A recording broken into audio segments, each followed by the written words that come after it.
Kurna mać. Wiatr wieje, za mocno rzucam.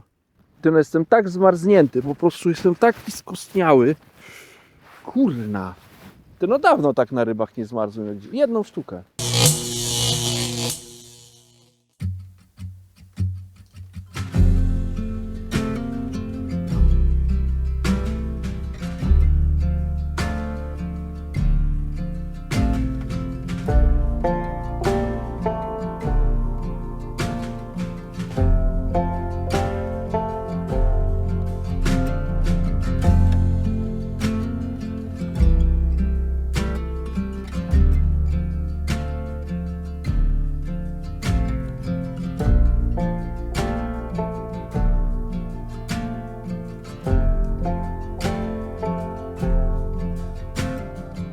Ciekawy jestem, co wyjdzie z tego filmu. Michał lubi wyzwania, ale lubi też piękną przyrodę, więc to już jest spełnione. Wyzwanie też jest, bo jesteśmy na niewielkiej rzeczce na Żuławach i tak naprawdę to ten dzień może się zakończyć dla mnie wielkim bananem, ale może też się zakończyć tutaj łezką, bo mogę nic nie złowić. Także zobaczymy, co będzie. Zapraszam Was na film. Jak prawdziwy myśliwy muszę trochę też tropy jakieś znaleźć. I tak pierwszy trop znalazłem. Łuski. Więc nasi tu byli. Widzę tutaj kolejne tropy. Gówno gęsi. Więc też chyba po coś one tutaj są. A, jeszcze tu mi Michał podpowiada, że jest jeszcze jeden trop. Zaprawieni w walce. Czy warce, jak to kto chce. Czyli klasyczne polskie brudasy. Ale posprzątamy to. Na zdrowie!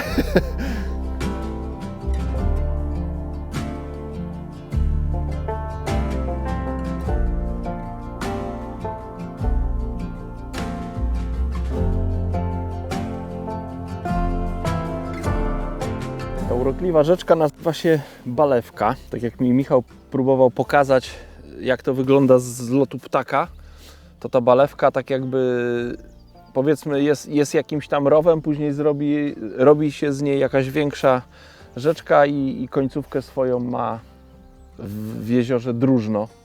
Także nie wiem, jak długa jest ta rzeczka, no ale jest niewielka, ale urokliwa.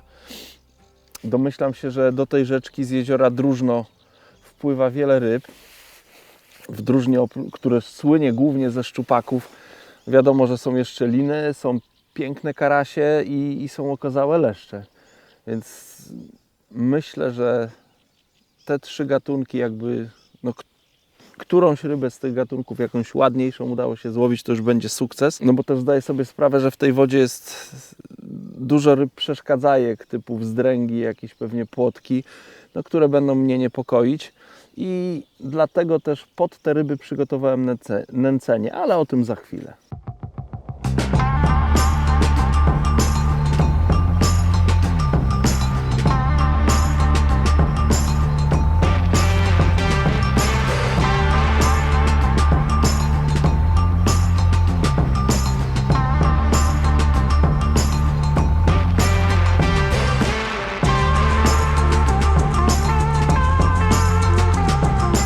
Nęcenie na takim łowisku. Chciałbym spróbować czegoś, myślę, takiego, czego ta rzeczka zbyt często nie widzi, a mianowicie metod feeder. No po pierwsze będę chciał sprawdzić, czy metoda sprawdzi się na takiej niewielkiej rzeczce, a po drugie też myślę sobie, że to może być fajna rzecz, żeby ominąć te ryby przeszkadzajki, o których wspomniałem wcześniej, które tutaj występują. No bo domyślam się, że łatwiej im będzie zjeść białego robaka, ochotkę, no to o tym już nawet nie mówię, no bo nawet bym tutaj tego nie wyjmował, ale pinkę czy białego robaka będzie im łatwiej zjeść niż dumbbellsa, więc w ten sposób chcę podejść dzisiaj do wędkowania. Jeżeli nic się nie będzie działo, no to jestem też oczywiście gotowy na wariant klasyczny, ale mam nadzieję, że nie będę musiał po to sięgnąć.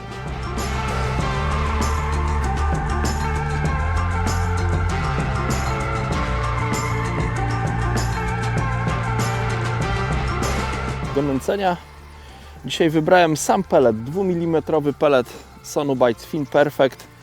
Namoczyłem go, wsypałem całe opakowanie do pojemnika, zalałem wodą, tak troszkę poniżej peletu, przykryłem wieczkiem, zostawiłem w samochodzie na noc i rano miałem gotowy pelet, który trzeba było tylko wyjąć z opakowania, rozkruszyć i podawać w podajniku. Mam też ze sobą zanętę. Zanęta Sonubyte Carp Scopex, chyba ona się nazywała, z serii Natural, z nowych zanęt. Ty, Michał, wilki! Wilki jakieś, obiecywaliśmy sobie ten film. Nie nagrywasz psa? Boję się go. No nie bój się, to stary piesek jest. On się nas boi. Widzisz, jak nas szerokim łukiem ominął. On szedł drogą i ominął nas szerokim łukiem. Psinka!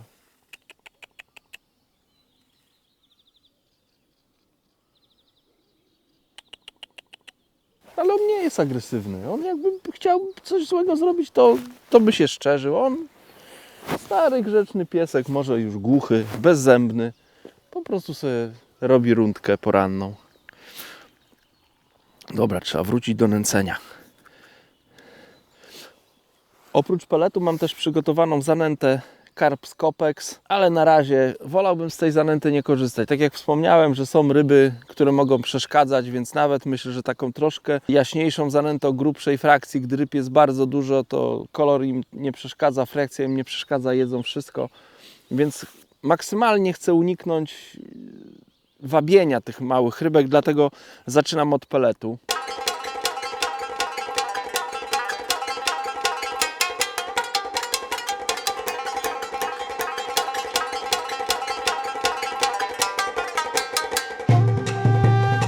Jak widzicie, wyglądam jak to by była zima, a jest blisko połowy maja, ale jest tak zimny dzień dzisiaj. Rano był przymrozek, teraz cały czas jest zimno. Słońce mam za plecami, za drzewami, więc cały czas siedziałem w cieniu.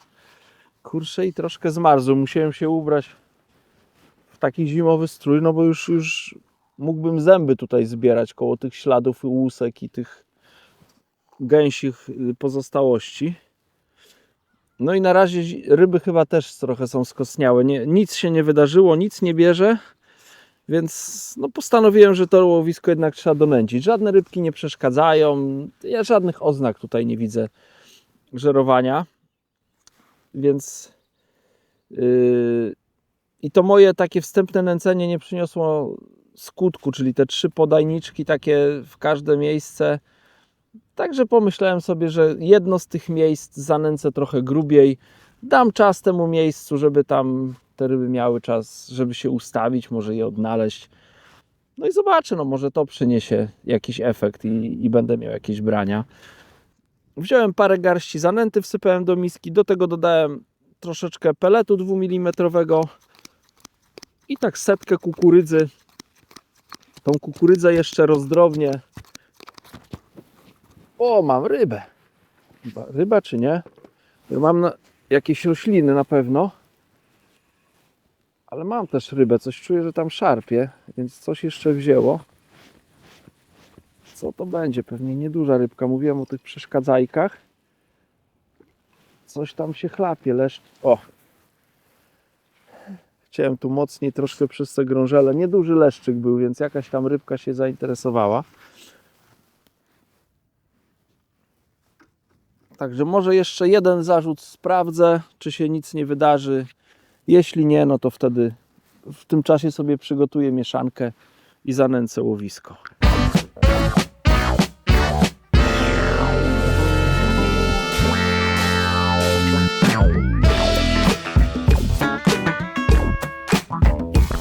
Chyba dobrze zrobiłem, że wyczekałem troszkę te ryby, bo teraz mam większą rybę. Nie wiem, myślę, że to może być karaś. Nie wiem, czy to może być też lin, bo raczej to nie wygląda na leszcza, przynajmniej po tym wstępnym zacięciu, bo idzie do boku. Tak idzie karasiowo-linowo, powiem. Muszę być tutaj ostrożny, nawet wstanę, bo mam pełno grążeli blisko. Karaś chyba, to jest karaś.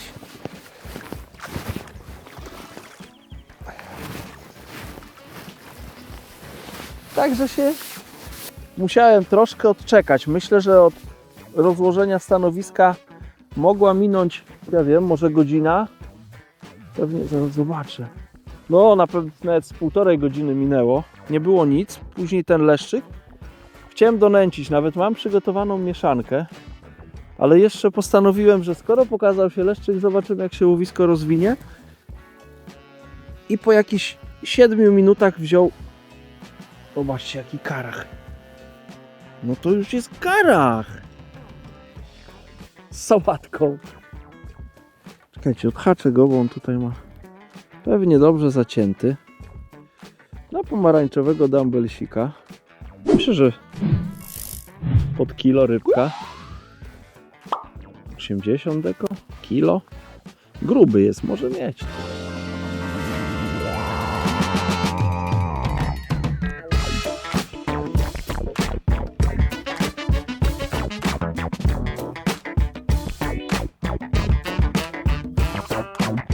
Moja miarka taka trochę tutaj jest ubrudzona, ale zobaczcie ile to ma ta ryba. 38 pod 40 cm, taki karaś, więc no sprawiłeś mi wielką radość, kolego, muszę ci powiedzieć. Jesteś srebrzysty, ale tak pod złoto podjeżdżasz. Miedziany taki, o teraz tak mi się odbiło tu w słoneczku. Nie wiem czy to zobaczycie, no pięknie się odbił miedzią. Ty weź zobacz, on ma inny kolor zupełnie. Zobacz. Jest złoty. Słuchajcie, tak jest srebrno-zielony, tak jest złoto-miedziany. Także ja go wolę w tej pozycji. Normalnie bym rybę wypuścił, natomiast to jest woda okręgu Elbląg i tutaj jest zakaz wypuszczania karasi.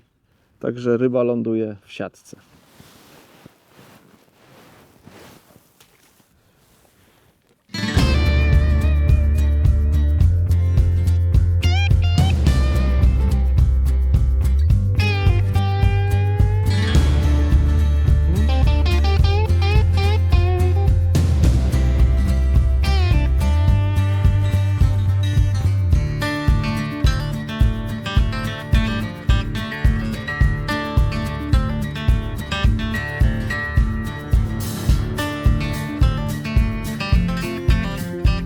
Kurna, nie zapiął się.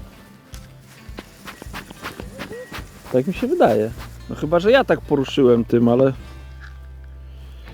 było niesamowite.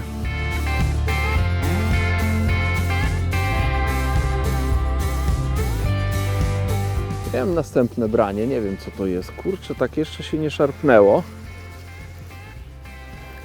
Ale poluzuję tutaj. Obserwuję co idzie, jak to ta żyłka się układa. Na razie idzie prosto. Nie wiem, dziwnie to wygląda. Chyba mam pęk roślin po prostu. Niestety tak. Ale wydawało mi się, że było branie. Zobaczcie w jakich warunkach łowię.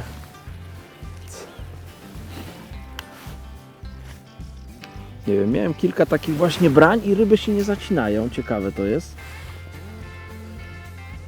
Zwiększę może haczyk, może to pomoże. Mam tutaj 14, założę 12. Tutaj mam chyba zestaw z 12 i z dumbbellsikiem, więc spróbuję teraz dumbbellsika małego. Zmieniłem też podajnik na mniejszy i zmieniłem też to, co podaję w tym podajniku, bo na początku łowiłem na pellet, natomiast teraz podaję czystą zanętę i taki, powiedzmy, posypkę z peletu na wierzch, taką czapeczkę peletową robię. Zanęta jest dosyć sucha i tak sobie myślę, że jak ona wpada do wody, ten pelet gdzieś tam się uwolni z tej kupeczki. No i ta zanęta w wodzie myślę, że troszkę pracuje, bo tak jak wspomniałem, jest dosyć sucha. Nie ma tych ryb, których się obawiałem, tych przeszkadzajek, czyli wzdręk. Na razie jeszcze nic się takiego nie wydarzyło. One chyba cały czas tak jak ja skostniałe są i nie żerują. No chyba, że te brania, które mam, które nie mogę zaciąć, to są właśnie te małe rybki. Ale nie przypuszczam, żeby tak mocno wyginały wędkę. Także zdecydowałem się teraz na zanętę, żeby coś tam więcej w tej wodzie się zadziało. Nie wiem, jak jeszcze za 1-2 rzuty nie przyniesie to efektu, to sięgnę tutaj pod kosz. Tak jak pokazywałem, mam już gotową mieszankę do nęcenia. Zanęcę to łowisko i zmienię na to miejsce po prawej stronie.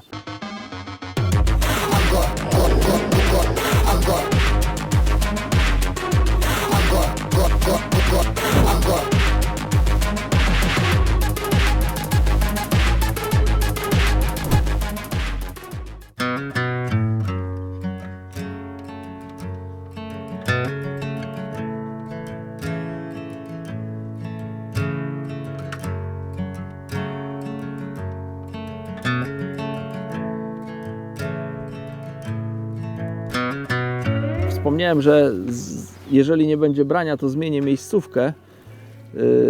Chodzi o to, że no ta rzeczka tutaj ma dosyć różnorodne dno. Występują na dole rośliny, jakiś rogatek, pełno tego jest gdzieś.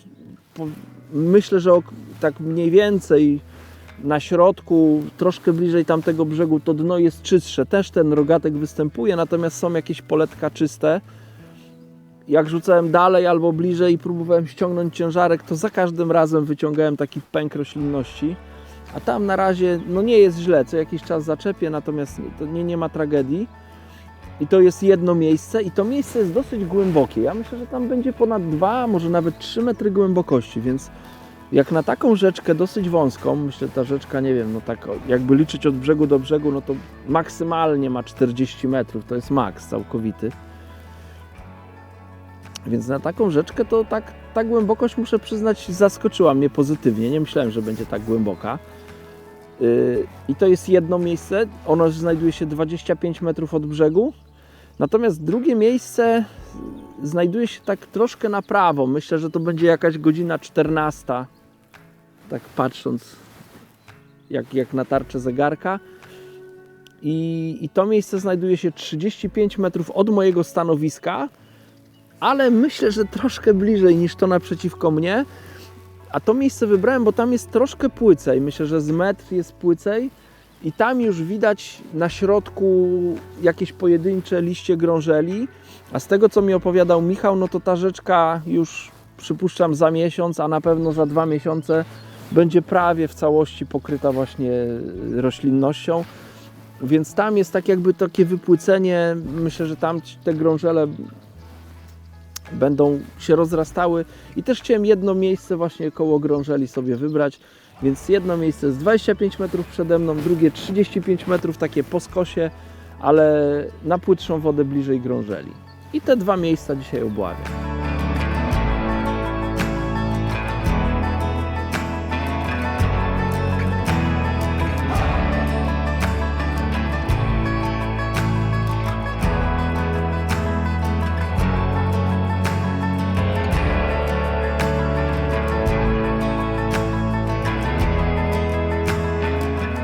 Wujek ją ogrzał, zobacz, od razu się zaczęła ruszać.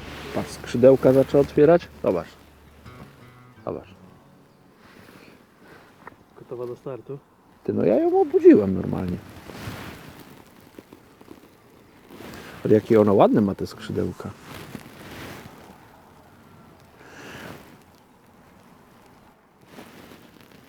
Jakbym miał wyziew alkoholowy, to by ją szybciej ogrzało. Obudziły się przeszkadzajki. Wcześniej ich nie było, a teraz mało mi kija nie zabrała. Taka wzdrążka. Ona oczywiście ląduje bezpośrednio do wody. Musiałem ją tak rzucić, bo by mi tu wyskoczyła na pomoc. A chciałem troszkę zmniejszyć przynętę, ale chyba nie zrobię tego, skoro takie rybki będą brały.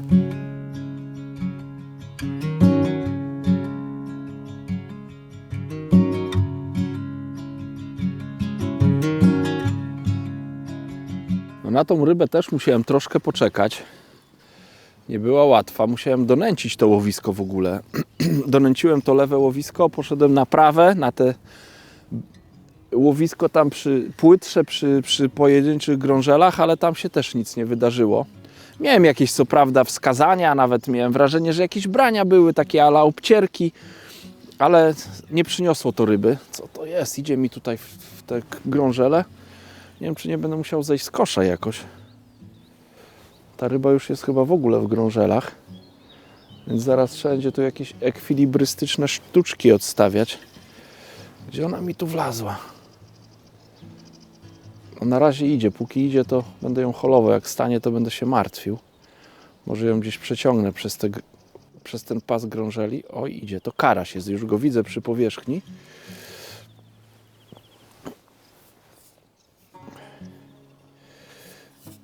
O, ale teraz to się zaplątał. Muszę jednak go tutaj jakoś sposobem.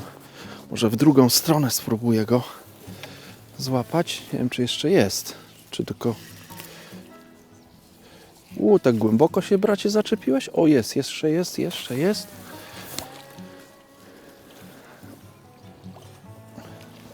W podbieraku też jeszcze jest. Ta ryba, nie wiem, czy nie jest większa od poprzedniej. Dlatego tak lepiej walczył. Odczepię haczyk, pokażę wam tą rybkę. Piękna ryba jest.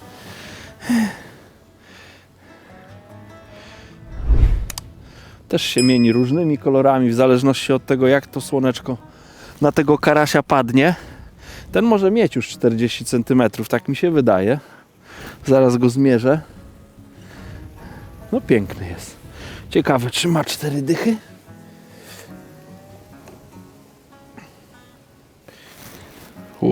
Panie Niemiec, spokojnie ma. Ten to ma nawet 43. Także 5 cm dłuższy. Chudziutki już taki. Znaczy chudziutki w sensie, że nie ma takiego zwieszonego brzuszka, bo grubiutki jest, tylko że brzuszek już ma pusty. Ale piękny.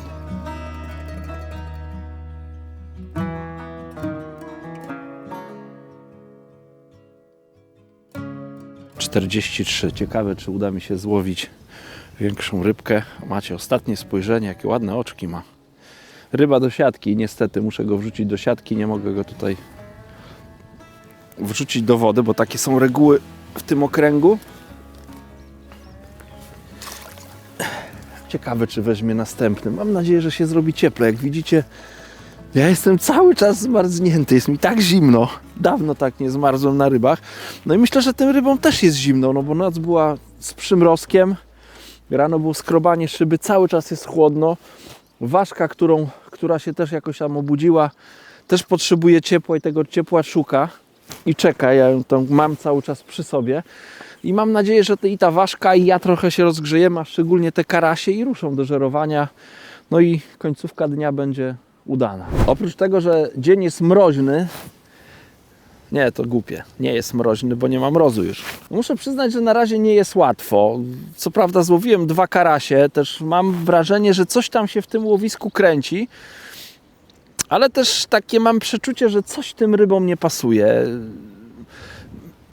Mam wrażenie, że miałem kilka obcierek, które no raczej zdręgi ich nie zrobiły, więc tam raczej pływały u mnie w łowisku większe ryby, natomiast no nie skusiły się na przynętę. Spróbowałem różnych waftersów, małych, większych, kukurydzę zakładałem na włos, natomiast no nie przyniosło to zbyt wielu ryb.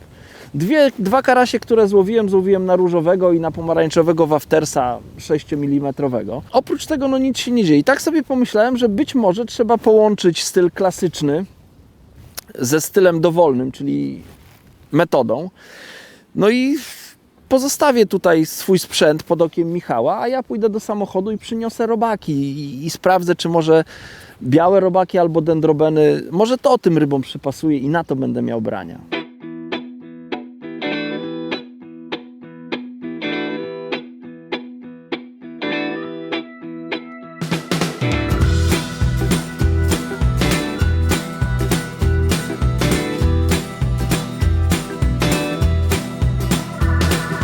Tak jak wspomniałem, poszedłem do samochodu, a kawałek drogi miałem do pokonania, ale już wróciłem i spróbuję na przynęty naturalne.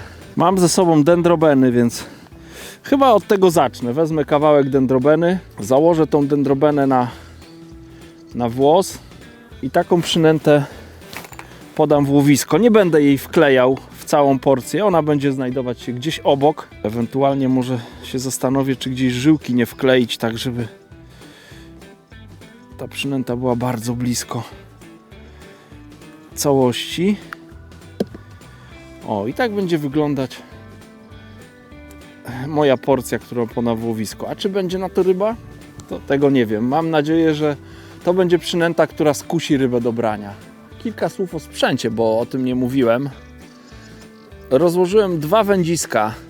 Tak naprawdę to jedno mi by było potrzebne, natomiast z tym drugim jest mi troszkę wygodniej. 2 takie same wędziska, to jest Supera X, 11-stopowy kij 3,35 do 45 gramów. Z tym, że jedna wędka jest z kołowrotkiem Centris SD, na którym jest nawinięta żyłka 0,23 mm i to jest zestaw, który służy mi do łowienia na metodę. No, oczywiście na końcu jest trzonek ICS i zmieniam podajniki. Natomiast druga wędka ma zamontowany kołowrotek Extremity 520 SD i ona ma na szpuli nawiniętą plecionkę. Ta wędka ułatwiła mi gruntowanie tego łowiska. Wygodniej mi się gruntowało łowisko wędką z plecionką, ale także posłużyła do nęcania łowiska. Założyłem nieduży, nowy koszyczek Wire Bait Up o masie 20 gramów. Dzięki temu mogłem tą samą wędką, którą bym łowił na przykład w kanale, mogłem donęcić sobie łowisko.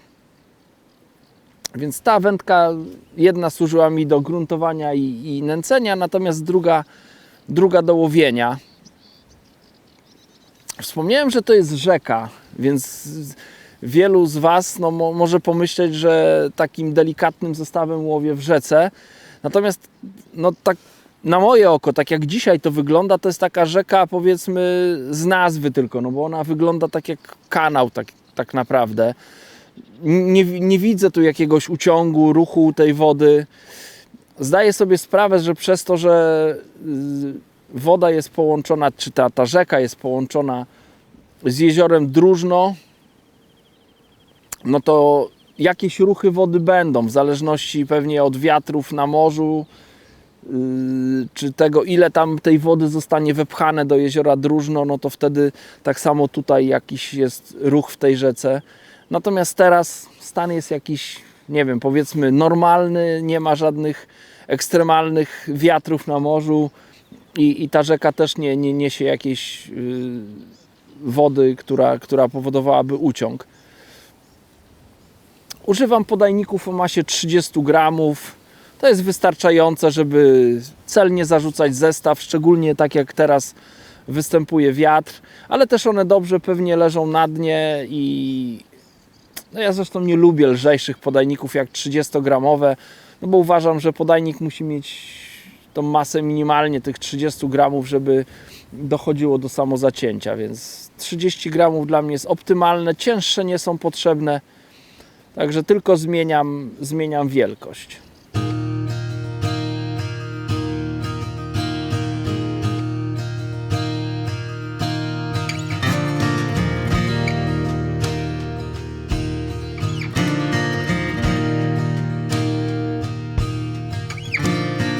Ciekawe, co tym razem będzie. Krąpiczek albo leszczyczek. Takie rybki też żerują w moim łowisku. Gdy łowiłem na... Zobaczcie, jaki leszcz. Wielki. Gdy łowiłem na dumbbellsy, to była chyba dla nich za duża przynęta. Ale już kukurydza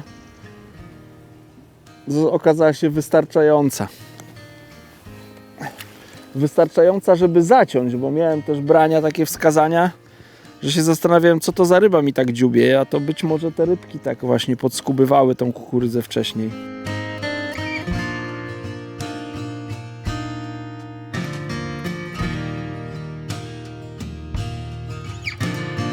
Tak myślałem, że dzisiaj to może być trudny dzień, chociaż po cichu liczyłem, że może jednak się ta moja intuicja wędkarska myli, ale jak na razie się nie myliła. 2 brania karasi, 2 ryby ładne, na które czekałem, złowiłem. Natomiast po cichu liczyłem, że tych ryb będzie więcej. Miałem jakieś ocierki, jakieś szarpnięcia i tak sobie myślę, że te szarpnięcia niezacięte to niekoniecznie musiały być karasie. Na początku miałem jakiegoś małego leszczyka, który mi tu pod nogami spadł. Gdzieś tam jakąś zdręgę złowiłem po drodze. Teraz ostatnio złowiłem leszczyka takiego jak dłoń. Więc widać, że te małe rybki gdzieś tam się kręcą koło tej przynęty, wyjadają, a te karasie jakoś nie do końca chcą brać. Chociaż obcierki, no to nie wyobrażam sobie, żeby obcierkę zrobiła taka mała ryba, więc musiały być jakieś większe ryby w łowisku, natomiast no nie potrafiłem się do nich dobrać. Próbowałem później łowić też i na białe robaki i na dendrobenę. No nie złowiłem na to ryby, nie miałem brania nawet, więc wróciłem do dumbbellsów. No jeszcze się łudzę, że uda mi się jakiegoś, chociaż jednego karasia Wam zaprezentować na pożegnanie. W międzyczasie jeszcze to łowisko donęcałem. Próbowałem to drugie miejsce, które mówiłem, że tak po skosie będę łowił przy grążelach. Tamto miejsce jest bardziej zarośnięte, mam wrażenie, i tam trochę trudniej tą przynętę było zaprezentować. I stamtąd nie złowiłem żadnej ryby. Wszystkie ryby, które złowiłem, to sprzed siebie z 25 metra. Próbowałem łowić gdzieś obok tego pola zanęconego, próbowałem łowić bliżej, teraz łowię, myślę, że ze 2 metry dalej za tym polem nęcenia.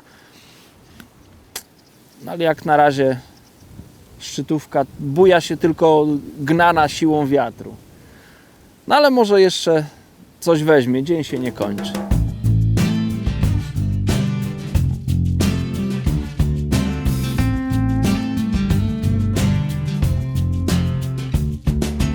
Jest jakaś następna rybka, ale chyba maleństwo. Już zmniejszyłem dumbbellsy do najmniejszych. A może i nie, teraz tak się bujnęło, jak to by... Może nie było największe maleństwo. Ciekawe, co to będzie. Czy grzeczny karaś? Nie, leszczyk. A jeszcze wpłynął mi tutaj w te grążele i się uwolnił, ale to był leszczyk taki 20 parę centymetrów, więc... No nie chcą te karasie mnie tutaj odwiedzać. Już łowię na sam pelet.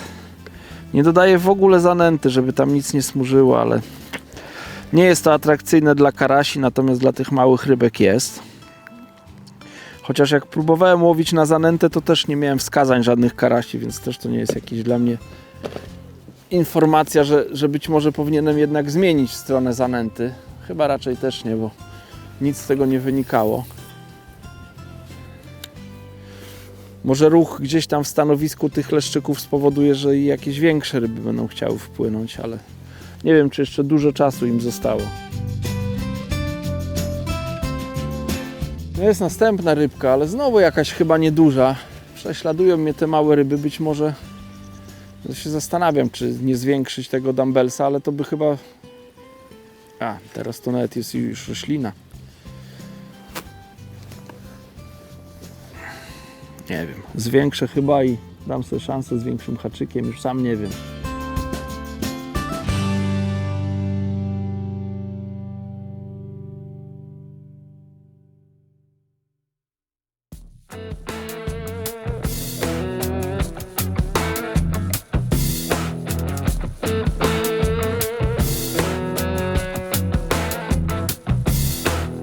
No i teraz to jest ta wyczekana chwila.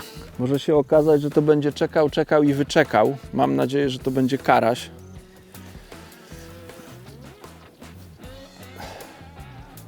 Długo mu zajęło, żeby tu dopłynąć do tego stanowiska. Ciekawe, co to będzie za rybka. Karasie tamte poprzednie to one odbijały na prawo, na lewo, a ten idzie raczej w moim kierunku. Tu go dosyć wysoko. Nie, odbija już tutaj, idzie na zewnętrzną, więc duże prawdopodobieństwo, że to będzie następny karaś, ale muszę go tutaj troszkę mocniej przyholować, bo idzie w rośliny. Ominie ten, tu jest taki pojedynczy, o jest karaś, widzę go już.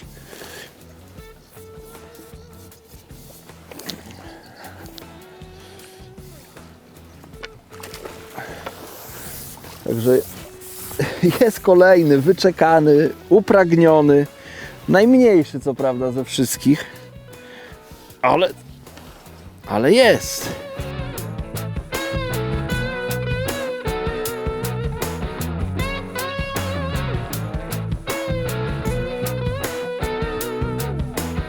No karasiu, pozwoliłeś na siebie długo czekać, no ale mam nadzieję, że jeszcze jakiegoś złowię.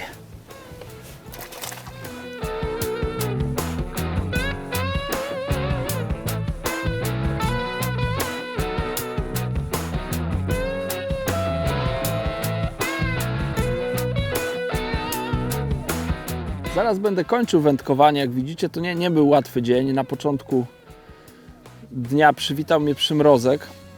To już był zły znak. Jeśli w połowie maja jest przymrozek, no to dobrze nie wróży do wędkowania. Dzień w ogóle bardzo chłodny był. Większość dnia tutaj siedziałem w cieniu. Bardzo zmarzłem, zresztą cały czas jestem w zimowej kurtce. Myślę, że dopiero wieczorny prysznic mnie troszkę ociepli.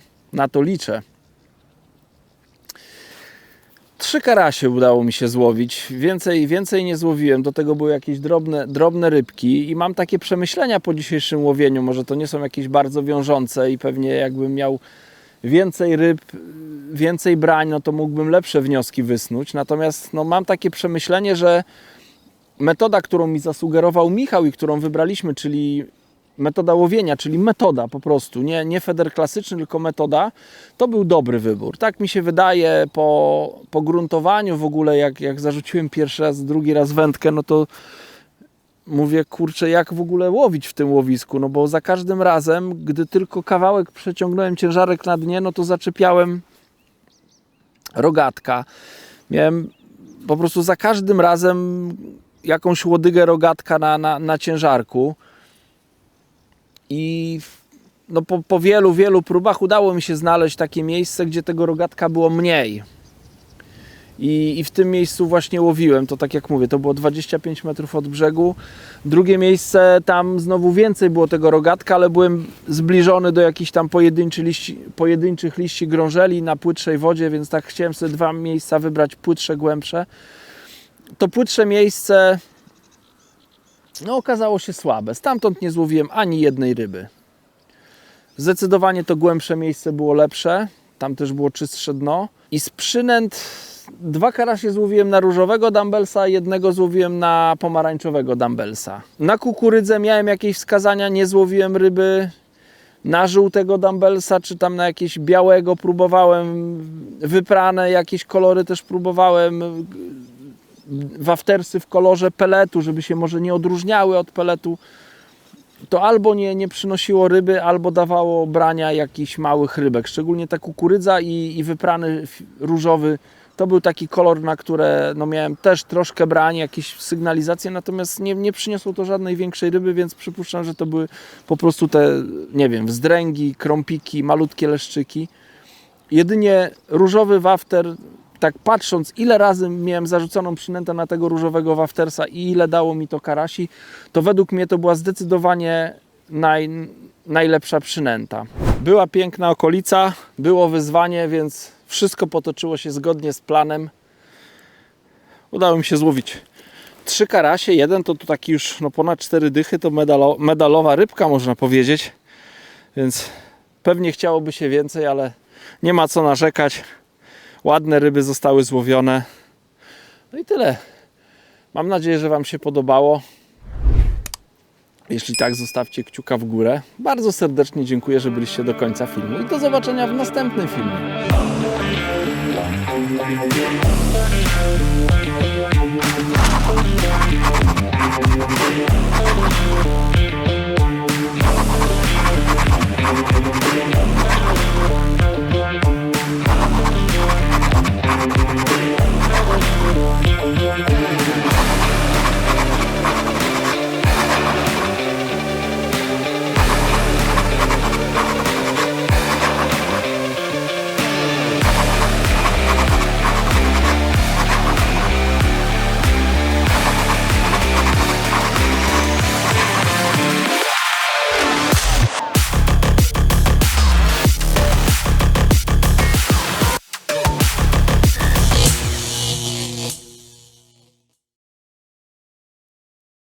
Ty, ważka poleciała. A nie, jest jeszcze. Męczy się biedna. Chodź, kochana. Myślisz, że coś jej jest, czy po prostu jest zmarznięta? O, tu jest ciepło. Teraz czuję w ręce ciepło.